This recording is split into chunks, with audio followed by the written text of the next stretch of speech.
We're talking about experiences and impressions that people report of having an identity related to a past time or a past life. That identity often overlaps or is accessible to the person who reports the past life experience. The way past life experiences typically are described do not relate to the accuracy or inaccuracy of the memories, nor do they relate to the particular explanations of past lives that people have offered. It is most simply and basically defined as impression or experiences of oneself having an identity that is related to a past time or a past life. So the definition is independent of the reincarnation hypothesis validity or invalidity.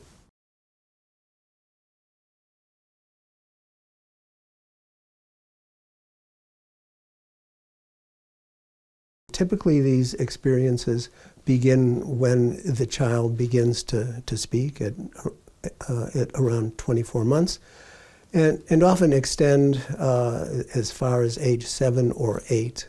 But most often, by the age of 5, there's not so much access to these supposed memories of past lives.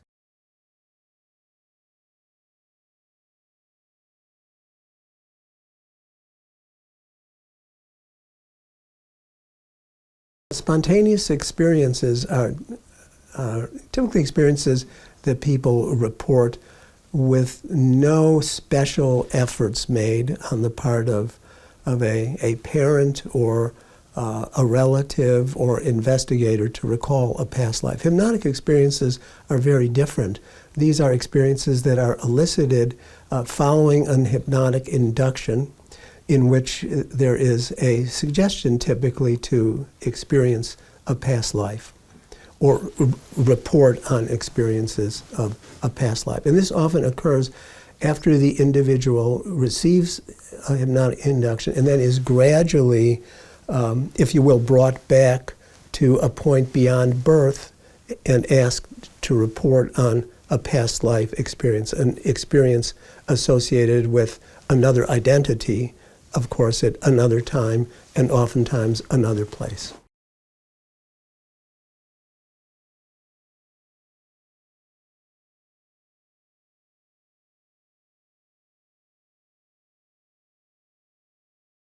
It really varies very much. A child may begin spontaneously talking about experiences that either the child or the parent come to associate with a past life. The parents might actually inquire about it in the process of imagining and talking about any topic. The child might begin talking about experiences as another person in another time. The child may be traveling with parents, and there may be reminders or memories that the child attributes to a past life. So there can be different ways these spontaneous experiences arise. There's no one profile that covers the whole gamut of experiences and reports of past life experiences.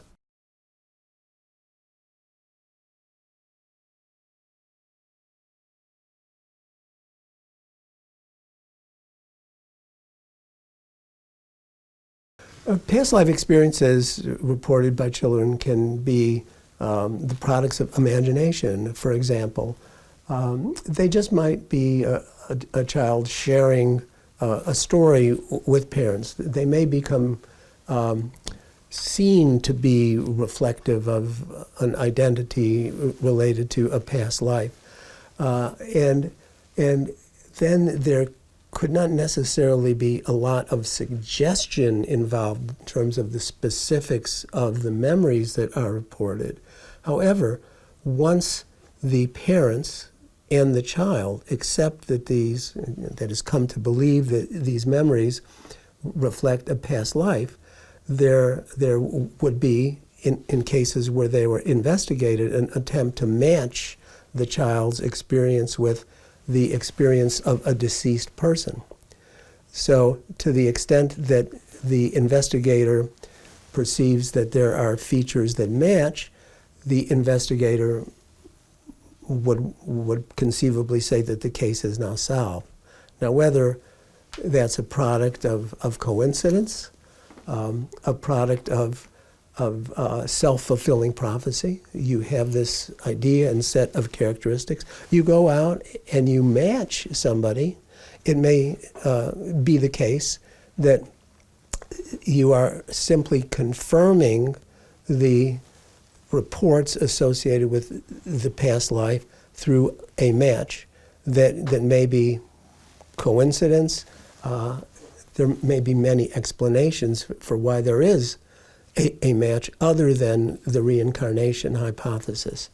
But that's one scenario that is quite a common scenario in terms of getting the report, believing in the report, attaching a lot of credibility to it, and then finding individuals and circumstances that confirm, I shouldn't say confirm, they match those reports, and then we say that the case is solved. It still leaves open the question of whether the cause of the match is due to reincarnation or any number of other explanations. And you can ask yourself, is it really a spontaneous case? What do we mean when we say it's a spontaneous case? Does it mean that there were no external influences, no cultural influence, no suggestive questioning, no interviewers who might have injected or reinforced certain responses? So how spontaneous are these spontaneous cases is a really interesting question.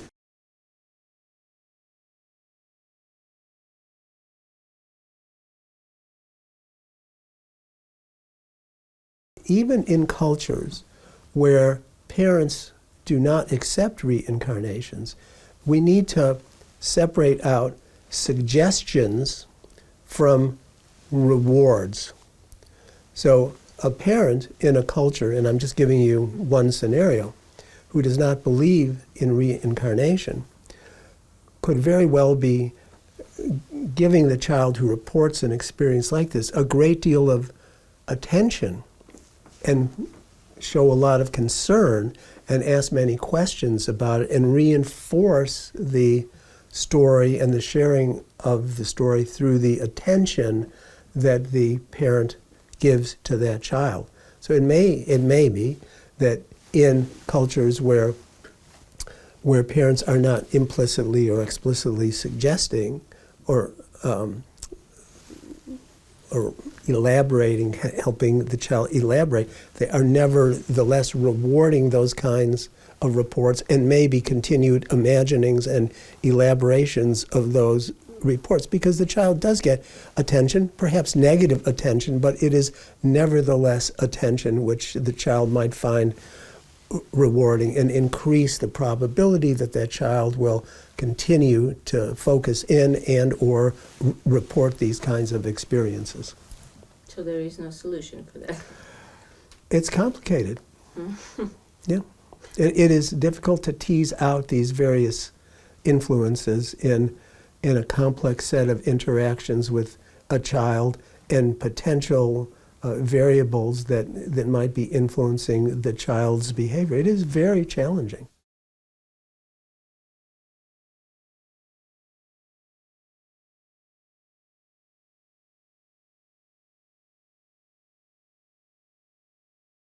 Past life experiences do not appear to be associated with psychological problems, with serious psychological problems. We do know that. There is some mixed data in terms of whether they are associated with more fantasy-prone children. However, I don't think that children have to be particularly fantasy-prone to talk about their experiences in this way that might be interpreted or they interpret as a past life. There are not a lot of personality variables that distinguish people, children who report these experiences and don't.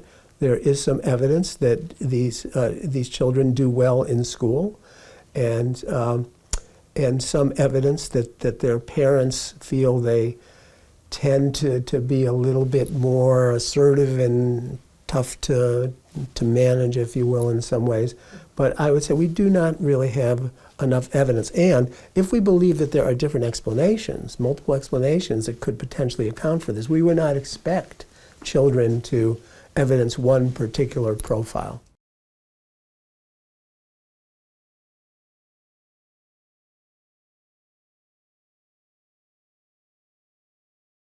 I recall he talked about verbal signs, simply children talking about past life experiences.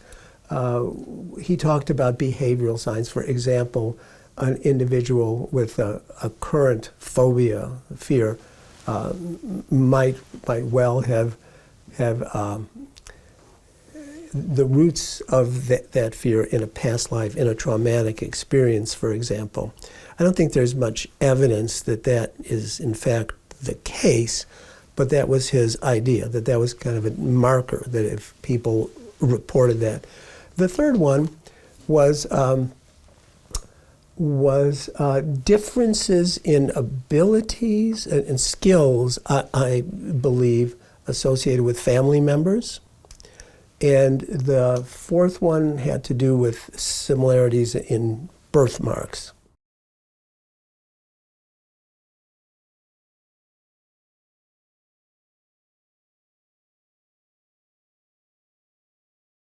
We've talked about the verbal piece of this could be associated with many of the things we've already discussed, could be associated with suggestive interviewing, coincidental matches, coincidence, fraud, any number of possibilities there which would have to be investigated if possible. The second, I guess, that would presuppose that we believed in past life regression as an explanation for current problems, which is yet to be, in my mind, proven. The third one, special skills. Well, children can develop special skills for any number of reasons. Genetics would be one. Modeling of other people with those skills might be another. And then the fourth one, birthmarks, that's, again, very, very problematic because many people have marks on their bodies, and unless we have definitive systems for evaluating what is a match and what is not, it's very difficult to draw a causal connection with reincarnation versus just the sort of rates of co-occurrences of similar body markings across people in the general population, whether they endorse past life experiences as indicators of reincarnation.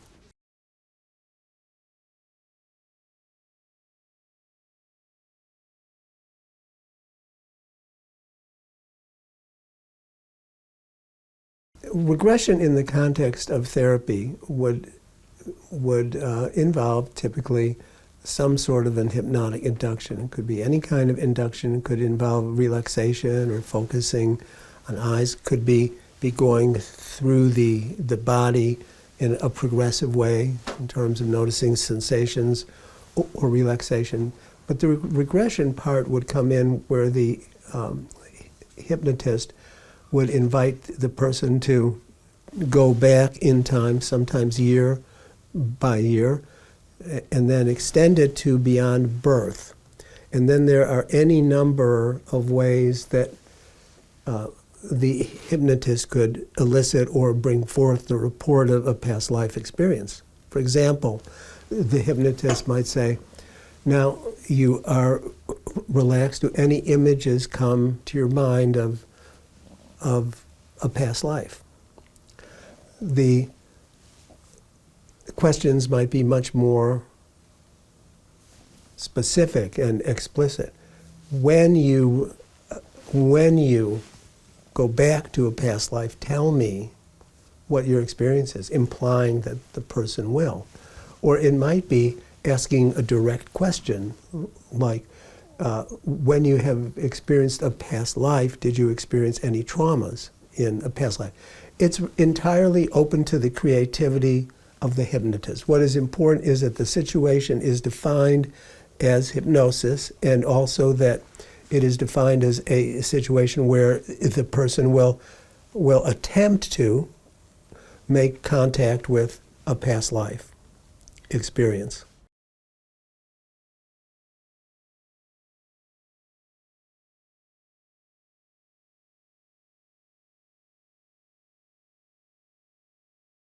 We do not want to use hypnosis for memory recovery because it can be risky in terms of producing false memories.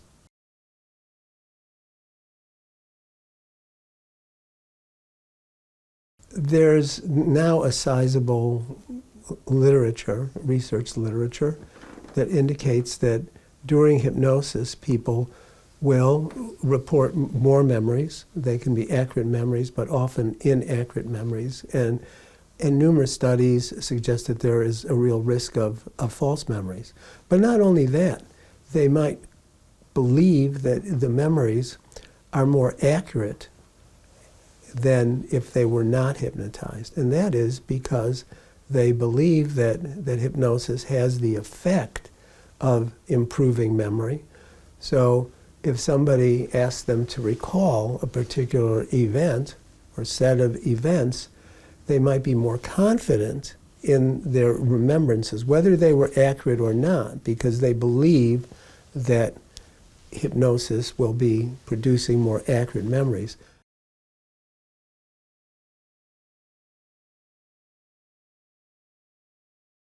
No, it is related to how hypnotizable the person is, their belief in reincarnation, and the vividness of the experience is related to how imaginative or fantasy prone they are. So there are individual differences in the extent to which people, A, report the experience of a past life and how they experience the past life. People who were more fantasy prone experience, for example, more of a fading of their current identity into the background and really getting more absorbed in the experience of a past life. So there are individual differences. But many people can experience what we would associate with a past life. So it is not a difficult hypnotic suggestion. It's a pretty easy one, really.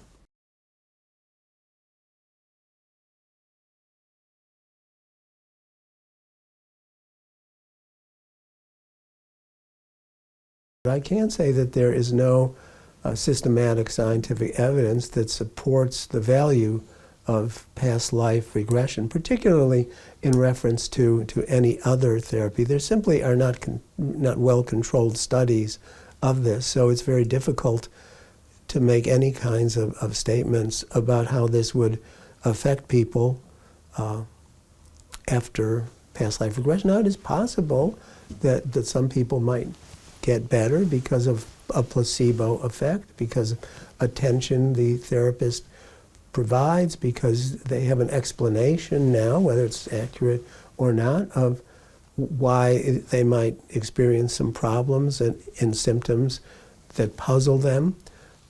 It could simply be that talking with an understanding person beyond attention, really, gives them a good feeling of connection, and they leave the session feeling a little better. It might also be that if they believe in past life regression, they might feel they have really achieved something that would give them more confidence, which would be something like a placebo effect. So there are many reasons why people may get better following that type of intervention that have absolutely nothing to do with the reality of their reincarnation experience.